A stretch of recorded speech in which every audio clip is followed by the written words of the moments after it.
24편 땅과 거기에 충만한 것과 세계와 그 가운데에 사는 자들은 다 여호와의 것이로다. 여호와께서 그 터를 바다 위에 세우심이여 강들 위에 건설하셨도다. 여호와의 산에 오를 자가 누구며 그의 거룩한 곳에 설 자가 누구인가? 곧 손이 깨끗하며 마음이 청결하며 뜻을 허탄한 데에 두지 아니하며 거짓 맹세하지 아니하는 자로다. 그는 여호와께 복을 받고 구원의 하나님께 의를 얻으리니 이는 여호와를 찾는 족속이요 야곱의 하나님의 얼굴을 구하는 자로다. 셀라. 문들아 너희 머리를 들지어다. 영원한 문들아 들릴지어다.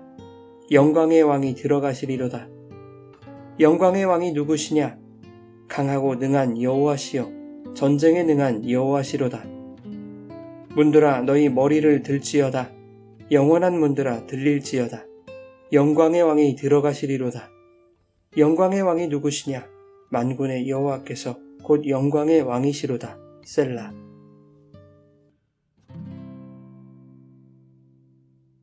여러분 좋은 아침입니다. 오늘도 말씀의 은혜가 여러분의 삶에 풍성히 임하기를 소망합니다. 본문은 사무엘하 6장에 다윗이 하나님의 언약궤를 오베데돔의 집에서 예루살렘으로 옮겨올 때 불렀던 찬송으로 알려져 있습니다. 그토록 열망했던 하나님의 임재를 상징하는 그 언약궤가 드디어 예루살렘의 성소로 들어오는 그 감격은 이루 말할 수 없었을 것입니다. 그 감격을 담은 이 시는 온 세상을 창조하신 하나님의 위엄과 다스림을 찬양하는 것으로 시작해서 청결하고 거룩한 자가 하나님 앞에 설 수 있다는 교훈을 주고 있습니다. 또한 다시 오실 영광의 왕에 대한 소망이 담겨 있습니다. 이 시는 세 단락으로 구성되어 있는데 먼저 1절과 2절은 온 세상의 주인이신 창조주 하나님의 위엄을 찬양합니다. 땅과 거기에 충만한 것과 세계와 그 가운데 사는 자들은 다 여호와의 것이로다. 이 고백은 단순히 하나님의 창조주 되심을 말하는 데서 끝나지 않고 이 땅의 주인이라고 생각하는 인간들이 스스로 정복하고 소유했다고 생각하는 것들조차도 하나님의 것임을 말하고 있습니다. 또한 하나님의 창조 세계에서 살아가는 모든 사람과 그들의 삶이 모두 하나님의 손 안에서 그분의 다스림을 받고 있음을 알리고 있습니다. 우리는 예배와 공동체의 나눔, 개인의 경건 생활 속에서 하나님을 찬양합니다. 그러나 그 찬양의 내용 속에는 나의 기도에 응답하신 하나님, 내 문제를 해결하신 하나님, 내 마음의 소원을 이루신 하나님, 즉 뭔가 나에게 유익을 주신 하나님에 대한 고백이 주를 이루고 있습니다. 물론 그 하나님의 은혜에 감사하며 찬양해야 함은 당연한 것입니다. 하지만 다윗이 언약궤를 맞이하는 엄숙하고 거룩한 행렬 속에서 벅찬 감격으로 부른 찬송의 시작에 창조주 하나님의 위엄과 온 피조 세계에 대한 그분의 통치가 고백되고 있다는 것은 오늘날 우리의 삶과 모든 예배의 현장에서 드리는 찬송 속에 이와 같은 고백이 담겨 있어야 한다는 본을 보여주고 있는 것입니다. 모든 것이 하나님의 것입니다. 나의 생명도, 나의 삶도 주님의 것이고 모든 것이 주님을 위해 창조된 것입니다. 모든 것이 주님의 다스림 안에 있습니다. 이러한 고백이 없는 찬양과 예배는 있을 수 없는 것입니다. 3절부터 6절은 누가 여호와의 거룩한 산에 오를 수 있는지에 대해 말하고 있습니다. 여호와의 산에 오를 자 누구며 그의 거룩한 곳에 설 자가 누구인가? 이 물음에 대하여 4절은 이렇게 대답합니다. 손이 깨끗하며 마음이 청결한 자, 뜻을 허탄한 데에 두지 않고 거짓 맹세하지 않는 자라고 대답하고 있죠. 손이라는 단어는 힘과 권세, 지배를 뜻하는 단어입니다. 즉 손이 깨끗하다는 것은 사회적 지위나 혈통, 세상의 권력을 내세우지 않고 하나님의 권능의 손에 순복하는 겸손과 순종, 그리고 내면의 정결을 의미합니다. 다시 말하면 세상의 가치가 아닌 하나님을 의지하는 거룩한 삶을 말하는 것입니다. 그런가 하면 마음이 청결하다는 것은 단순히 양심적이고 정직한 것만을 말하지 않습니다. 그 마음 속에 있어야 할 것이 있는 상태를 마음의 청결이라고 말하는 것이죠. 성도의 마음에 있어야 할 것은 무엇일까요? 시편 119편 9절 이하에서 답을 얻을 수 있습니다. 청년이 무엇으로 그의 행실을 깨끗하게 하리이까? 주의 말씀만 지킬 따름이니이다. 내가 전심으로 주를 찾았사오니 주의 계명에서 떠나지 말게 하소서. 내가 주께 범죄하지 아니하려 하여 주의 말씀을 내 마음에 두었나이다. 즉 마음의 청결은 주님의 말씀을 내 마음에 두는 것입니다.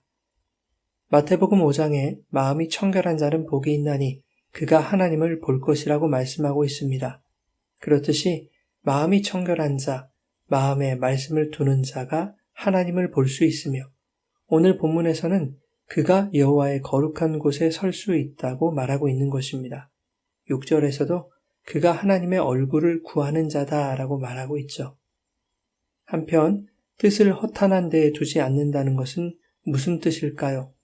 뜻이라고 번역된 단어는 존재, 영혼, 생명을 의미하고 허탄하다라고 번역된 단어는 공허, 허무, 헛됨, 거짓이라는 뜻입니다. 즉 세상의 공허한 가치에 마음을 두지 않는 것을 말합니다. 영원하고 풍성한 하나님의 말씀 위에서 살아가는 자가 참된 생명을 가진 존재라는 것입니다. 마지막으로 거룩하신 하나님 앞에 설 수 있는 자는 거짓 맹세하지 않는 자라고 말씀합니다. 맹세하다라는 말은 그 맹세로 자기를 묶는다는 것을 뜻합니다. 거짓 맹세의 반대는 진실한 맹세죠. 진실한 맹세는 하나님이 우리에게 하신 언약과 변치 않는 주님의 말씀입니다. 하나님의 언약과 그분의 말씀은 우리를 죄와 사망의 결박에서 풀어주셨습니다. 진리로 우리를 자유케 하신 것이죠. 그 진리의 말씀과 하나님의 거짓 없는 참 사랑의 매인자가 하나님의 거룩한 곳에 들어가 그분을 보는 자라고 말하고 있는 것입니다. 하지만 죄인된 인간이 어떻게 온전히 깨끗하고 청결할 수 있겠습니까? 인간에게 허탄함과 거짓이 없는 마음이 가능할까요? 인간으로서는 그 누구도 여호와의 산에 오를 자가 없을 것입니다. 오직 예수님만이 하나님의 거룩한 곳에 서실 수 있는 분이죠.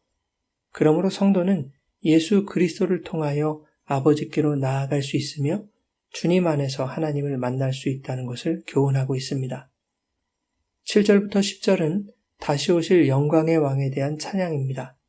다윗은 소리 높여 외칩니다. 문들아 너희 머리를 들지어다. 영원한 문들아 들릴지어다. 영광의 왕이 들어가시리로다. 고대의 성문은 아래에서 위로 열리는 문이었습니다. 그래서 문들아 들릴지어다 라고 표현하고 있는 것이죠. 하나님의 언약궤가 성문으로 들어갈 때 문을 열라는 명령에 문지기가 이 영광의 왕이 누구시냐라고 묻자 이렇게 대답합니다. 강하고 능하신 여호와, 전쟁에 능하신 여호와, 만군의 여호와시니라. 문들아 너희 머리를 들지어다. 이 외침은 우리의 마음의 문을 향한 외침입니다.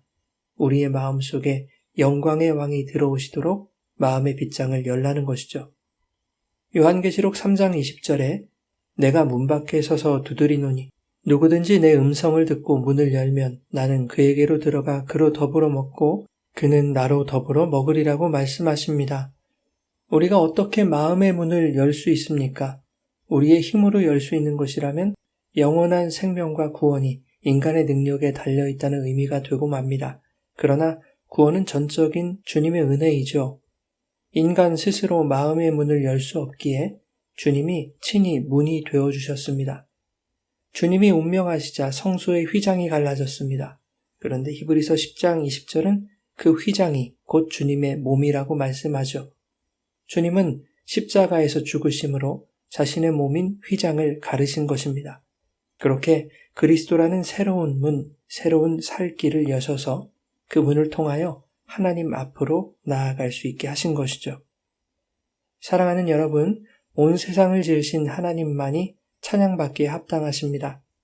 그 근본적인 이유는 자신의 아들 예수 그리스도를 이 땅에 보내셔서 오직 그리스도를 통해서만 거룩한 성소로 들어가 하나님을 만날 수 있게 하셨기 때문입니다. 오늘 주님의 말씀으로 말미암아 우리의 마음이 열릴 때 우리는 참된 정결함으로 하나님을 바라보며 그분의 거룩하고 영광스러운 보좌 앞에서 구원의 은혜를 누리며 살게 될 것입니다. 세상의 허무하고 거짓된 가치에서 마음을 돌이켜 주님의 말씀 위에 온전히 서서 겸손히 영광의 주님을 높이고 찬양하는 예배자의 삶을 살아가시기를 예수님의 이름으로 축원합니다.